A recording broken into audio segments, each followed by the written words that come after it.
तो इस वीडियो में हम एंड कंडीशंस के बारे में स्टडी करेंगे। आपको मैं थोड़ा बता दूं, ये 4 एंड कंडीशंस होती हैं भाई, और अपने चारों को चारों सीरियल वाइज ऐसे याद करना है, और उसके अकॉर्डिंग हमारे फॉर्मूले भी चेंज होते रहेंगे। ठीक है, जैसे फर्स्ट नंबर पे कह रहा है बोथ एंड्स हिंज्ड और पिन जॉइंट। हिंज मैंने आपको बताया था, जैसे पिन जॉइंट मतलब जैसे ये कॉलम है ऊपर, हमने इसको ऐसे रोटेट कर सकते हैं। देखो यहाँ पे ये रोटेशन चल, देखो यहाँ मैं बता दूँ, ये ऐसी रोटेशन चल रही है ना, ये रोटेट कर रहा है, ये ऐसे और ये ऐसे रोटेट करवा रहा हूँ मैं इसको, या इसको अब देखो ये ऐसे रोटेट हो रहा है, तो रोटेट। ठीक है बात। या हिंज जॉइंट, जैसे मैंने दरवाजे के कब्जे वगैरह बताए थे आपको, दरवाजा मूव करता है कब्जों पर, रोटेट करता है कब्जों पर। ठीक है, मैं उसको अलग नहीं ले सकता, फिक्स भी नहीं कर सकता। व्हेन बोथ हैंड्स हिंज्ड और पिन जॉइंट।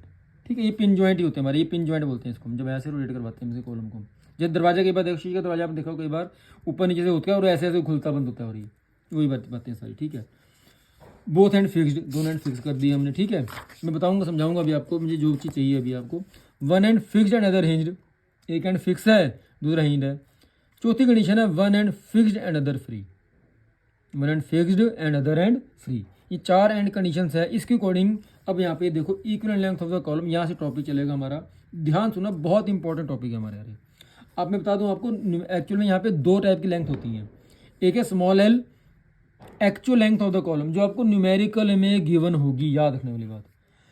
और होती है एक कैपिटल एल, वो होती है इक्विवेलेंट लेंथ और effective length of the column, जो हमें फॉर्मूले में गिवन होगी, और हम उसके अकॉर्डिंग इस एल का यूज करेंगे, कन्वर्ट करेंगे इस एल को इस एल में। कैसे, मैं बताऊंगा अभी आपको। वो मान लो न्यूमेरिकल देता है आपको, और उसमें कहता है जो एक्चुअल लेंथ है वो 100 mm है। ठीक है बात, 100 mm ले ली, और वो साथ में आपको एंड कंडीशन देगा, वो कहेगा व्हेन बोथ एंड्स हिंज्ड, जब दोनों एंड हिंज्ड हैं, ध्यान सुना बात, तो स्मॉल एल और कैपिटल सेम हो जाएगी, आपने वही एल ले लेनी है, 100 mm ही ले लेना है।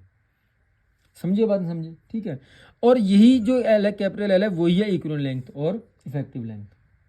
अब अगर आपको पूछा जाए इक्विवेलेंट लेंथ, जो मैंने यह टॉपिक छोड़ा था, मैं आपको बता दूं, आप लिख सकते हो equivalent length of a column is actual length of the column when this column have both and hinged.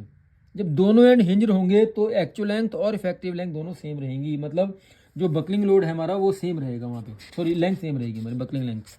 अब यहाँ थोड़ा बता दूँ आपको, इक्विवेलेंट लेंथ के बारे में पढ़ दूँ, कुछ समझ में आ जाएंगी बातें आपको, पहले समझ ना आती कुछ भी, क्योंकि यहाँ पे ऐसी बातें देगा वो। कहता है equivalent length of the column is a length which give the same buckling load as given by both ends hinged column. जब दोनों एंड हिंज्ड हैं उस केस में इक्विवेलेंट लेंथ और इफेक्टिव लेंथ दोनों सेम हो जाएंगी मेरी यार। बात वही आई, बोथ एंड्स हिंज्ड कॉलम, आप अपने लैंग्वेज में आके लिख सकते हो उसको अच्छे से यार। ये कैपिटल एल क्या है, हमारी इक्विवेलेंट लेंथ है, पता लग गया अच्छे से अब। ठीक है, अच्छा वो कहता है मान लो बोथ एंड फिक्स्ड, अगर दोनों एंड फिक्स्ड हैं तो L is equal to L by two, जो उसने मुझे 100 mm दिया था, अब एक्चुअल में क्या है 100 mm है, लेकिन इक्विवेलेंट कितना हो जाएगा, वो 50 mm की इक्विवेलेंट हो जाएगा, एल बाई टू करना है अगर वहाँ पे कहता है दोनों एंड फिक्स्ड है हमारे। ठीक है, तीसरा केस ये एज याद करना भाई, one end fixed and other end hinged, एक एंड फिक्स है दूसरा एंड हिंज्ड है, तो L is equal to L by under two. One end fixed and other end free, तो L is equal to 2l के बराबर है। ये सारी बातें भाई आपने ध्यान रखनी है अच्छे से। आपने सीरियल वाइज 1 2 3 4, 1 क्या था बोथ एंड हिंज्ड, तो वहाँ पे L is equal to L था। दूसरा क्या है both end fixed, L is equal to L by two था। One fixed and other hinged, capital L is equal to small L by root 2 था। One end fixed and other free, तो capital is equal to 2l के बराबर था। ये वाली बातें इसमें यहाँ पर भी दे रखी हैं, देखो बोथ एंड हिंज्ड था तो L is equal to L, one end both end fixed था तो 2 हो गया, one end fixed and other free था तो one end fixed and other hinged था तो एल इक्वल टू 2 हो गया, one end fixed and other free था तो 2l के बराबर हो गया।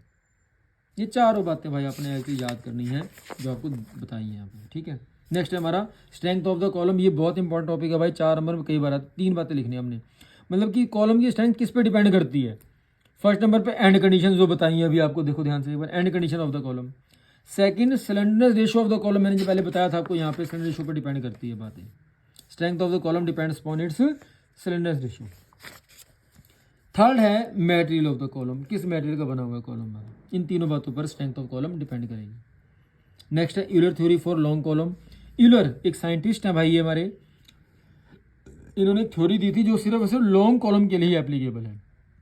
ठीक है, मतलब एक फॉर्मूला बनाया उन्होंने, जो फॉर्मूला बताऊंगा आपको मैं अभी। ठीक है, और उस फॉर्मूले के अकॉर्डिंग ये सारी बातें बताऊंगा दोबारा से एक बार। तो कहता है Euler theory deals with long columns only and is of little practical use for short column. मतलब लिटिल प्रैक्टिकल मतलब कि यूज़ करते ही नहीं है यार, उन्होंने बोल दिया लिटिल प्रैक्टिकल थोड़ा सा करते हैं लेकिन नहीं करते, हम सिर्फ और सिर्फ ये लॉन्ग कॉलम के लिए एप्लीकेबल है, जो मैंने पहले आपको बताया था यहाँ पे लॉन्ग कॉलम ये रहे हमारे, ठीक है बात। जैसे अच्छा इसको एक फॉर्मूला दिया उन्होंने, उस फॉर्मूला देने से पहले कुछ बातें उन्होंने एज्यूम करी है, कुछ एजम्पन्स भी आई हैं यूलर की, ये भी थोड़ा ध्यान से सुनना भाई, ये एजम्पन आ सकती हैं एग्जाम में भी। क्या क्या एग्जाम्पल, चांस कम है, पढ़ के जाना फिर, बड़ी इंपॉर्टेंट है, मतलब ईजी भी बड़ी है। The material of the column is homogeneous and isotropic, मैंने सारी बातें बता दी हैं। होमोजीनियस मतलब एक सारा, आइसोट्रोपिक मतलब same elastic properties in all directions, ठीक है। The compressive load on the column is fully axial, जैसे मैंने आपको यहाँ बताया था, आपको ये कंप्रेसिव लोड लग गया इस पर और ये इसकी एक्सिस है, ये जो लोड लगा है एकदम इसकी एक्सिस पे ही लगा है, ये नहीं कि ये लोड यहाँ लग जाएगा या लोड यहाँ लग जाए, ऐसा नहीं होगा यार, ये पूरा पूरा उसकी एक्सिस पे ही लगा हुआ load. The column fail only by buckling, मैंने बताया आपको बकलिंग लोड की वजह से फेल करेगा कॉलम, क्योंकि लॉन्ग कॉलम है ये। Weight of the column is negligible, जो वेट यहाँ लगा हुआ है इसके अकॉर्डिंग इसका सेल्फ वेट नेग्लेक्टेड है, ठीक है बात क्लियर अच्छे से। The column is initial straight and buckle suddenly eight पहले इनिशियली स्ट्रेट है भाई, जब लोड लगा बक्कल लोड लगा तो थोड़ा सा उसमें बक्कलिंग करेगा, वो पहले स्ट्रेट है। पिन जॉइंट और फ्रिक्शनलेस, जो मैंने बताया आपको ये जो है, जो मैं यहाँ पे दिखा रहा हूँ हिसाब से, ये फ्रिक्शनलेस है, ठीक है।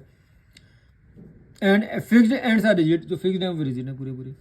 The cross section of the column is uniform throughout, मतलब अगर ये सर्कुलर था तो यहाँ से लेके यहाँ तो पूरा सर्कुलर ही था भाई, सिलेंड्रिकल था सॉरी, अगर कहीं ये ऐसा था रेक्टेंगल था तो पूरा पूरा रेक्टेंगल ही था, ये नहीं कि आधा रेक्टेंगल कर दिया और आधा आके सर्कुलर कर दिया, उसको ऐसा नहीं किया हुआ है, ठीक है बात। The length of the column is very large as compare to the cross sectional dimension, दो डायमेंशन है इसमें, एक लेंथ है उसकी, एक डायमीटर है, एक थिकनेस है, तो लेंथ बहुत ज़्यादा है एज कम्पेयर टू डायमीटर। मैंने बताया आपको लॉन्ग कॉलम के बारे में बताया था यहाँ पे यार, यही बताया था लॉन्ग कॉलम के बारे में, 30D से ज़्यादा है वो, ठीक है बात।